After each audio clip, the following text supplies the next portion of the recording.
Hey you guys, it's Sonia. How are you? I hope well. It's been a minute. What's been going on? I had a retie a couple of weeks ago, so starting to get a little bushy now. I tried to color my ends. That's a whole other story in itself. You can see the color. And I think I'm going to wait before I do anything else. I'm not trying to do a whole head type of deal. I just want to do the ends. A whole other story. What I wanted to talk about is the number of people that are big chopping their locks. And it's people that started their locks the same time as I did. You know, that's how I, kind of met a lot of you. I started doing these videos at the start of my lock journey from way back when. It'll be 4 years, y'all. 4 years that I've been locked in November, this coming November. So I met a lot of people along the way. A lot of us started with sister locks, and a lot of us still have sister locks. There were some who combined their locks. There were some who cut their locks off and started over and got traditional locks. And at first, it kind of puzzled me, like, why is this happening? Like, why is this such a trend to have your locks? People who have their locks for just a couple years, 2-3 years tops, and then they cut them off. And when I started noticing that it's a lot of people that I knew, through YouTube, and I even had the chance to talk to a couple of them, one thing that finally kind of dawned on me is a lot of these ladies are young. They're younger than me.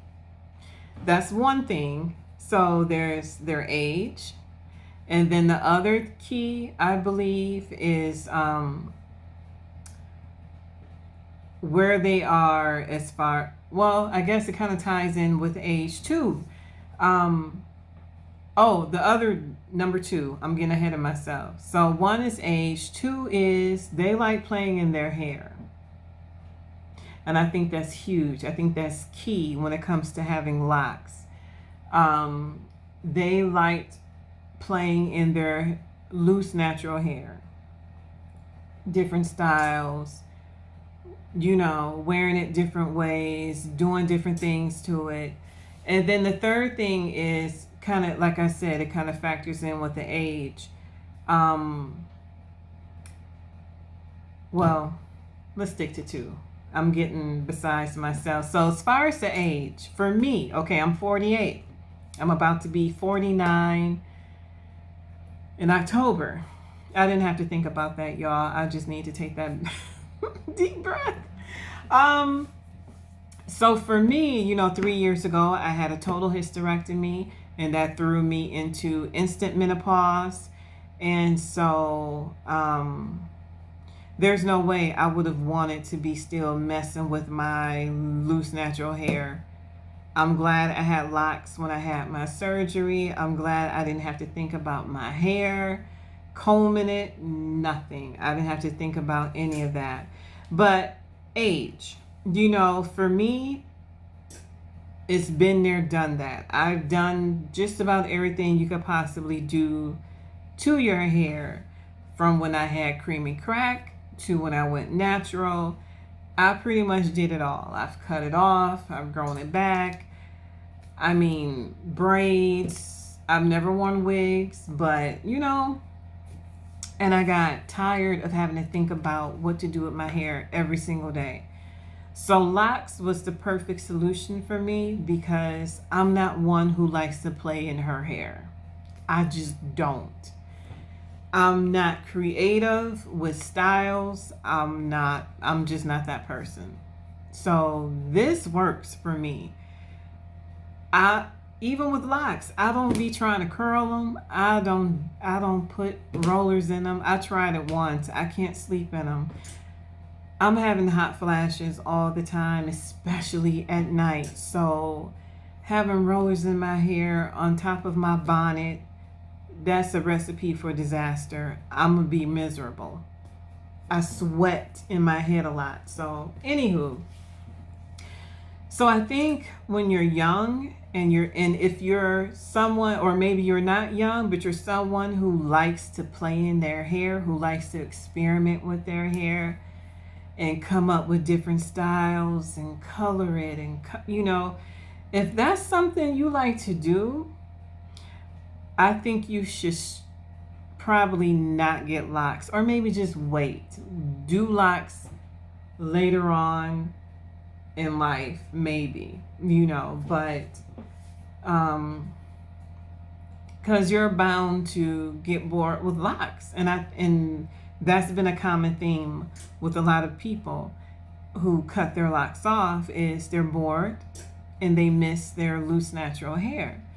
They're ready to play in their hair, and they want to grow it out or rock a bald fade for a little bit and then grow out their hair and play in it, do twist outs and afros and whatnot, which is fine. I have nothing against any of that, but I just thought that for anybody that's thinking about getting locks, I think those are important things to consider. Like, what do you like to do with your hair? Do you like to play in your hair a lot? Do you like to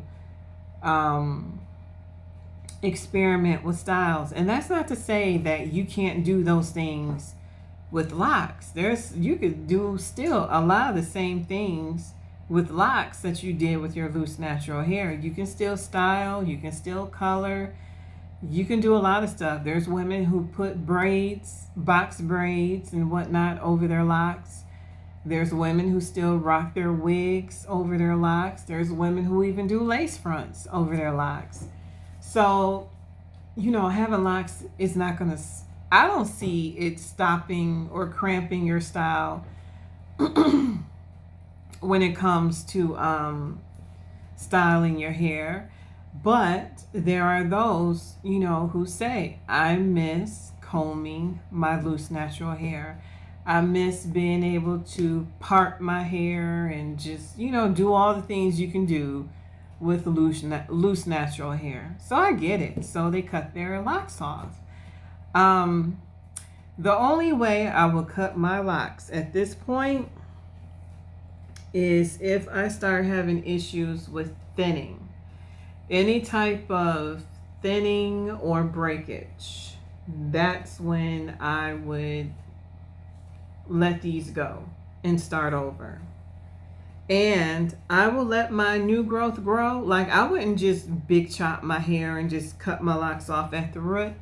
I would grow my hair out. I would just stop getting retwists. I will let my roots grow out a lot.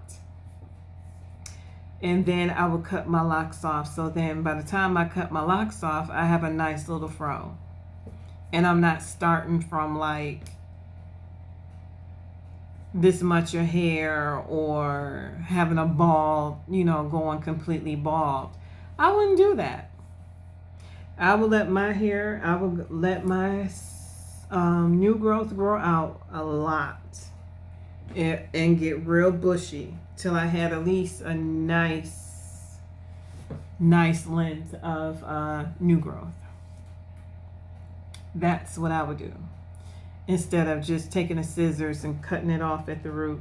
Because my locks, they've been combined, and so I wouldn't be able to just comb these out because they were sister locks. I started out with sister locks and then I combined them. So these aren't locks that I would even attempt to comb out. They would definitely have to be cut. But yeah, I wanted to talk about that. And then I wanted to talk about the resurgence of the Jehri curl. What is this? What are we doing? Why? And then they're charging $900. $900 and up to get a Jehri curl. Why?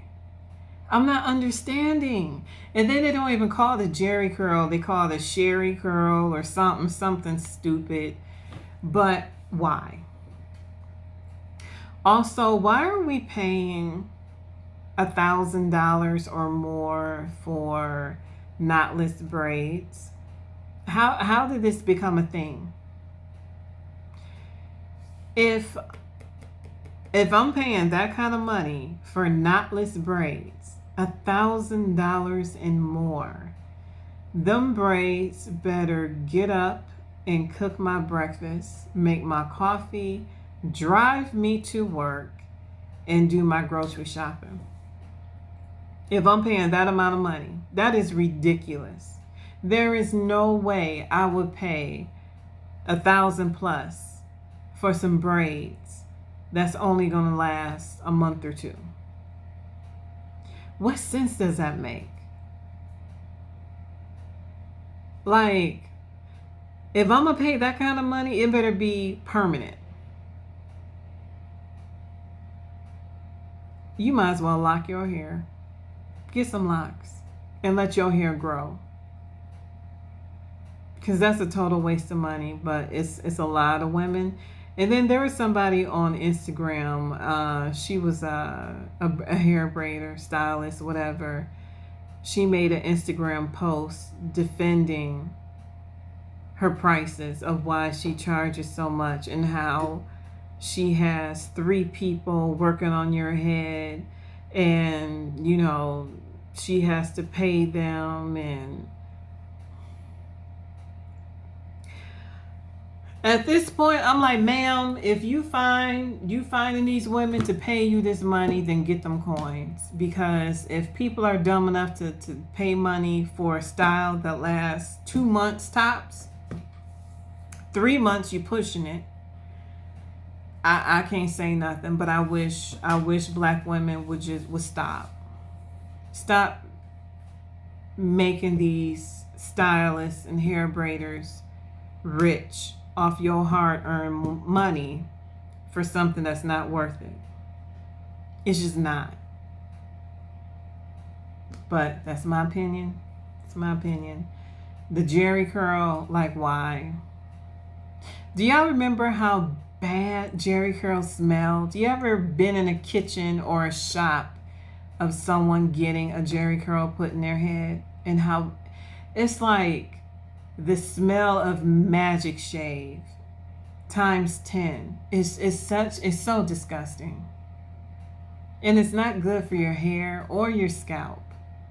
But for some reason, women, it's like the new fad to have curly hair, curly, wet looking hair. $900 and up for a Jehri curl. I'll never understand it. Ignore my box. This is a shelf that my son is going to help me put up this weekend. I got a couple of them actually. So yeah, that's why that box is there. But that's it, y'all. Let me give you a shot of this hair in the back. I don't know if you can see.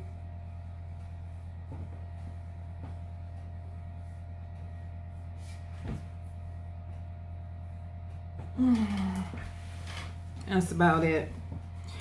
Other than that, I've been here, I've been working, I've been baking cookies, I've been same old, just trying to stay COVID free. The surge is happening where I'm staying. I don't know what it's like where y'all is, but them numbers are back up there in the thousands, and people ain't taking it serious once again.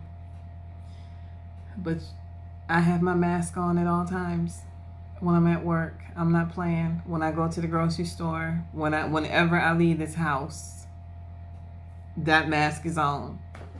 So I'm not playing in these streets. So hey everybody, I hope everybody is doing well. Hey to all my subscribers, old and new, thank you for watching. Like, comment, share, subscribe, and I'll talk to you all later. Bye-bye. Leave your thoughts in the comments about the Jehri curl and these $1,000 knotless braids. Bye.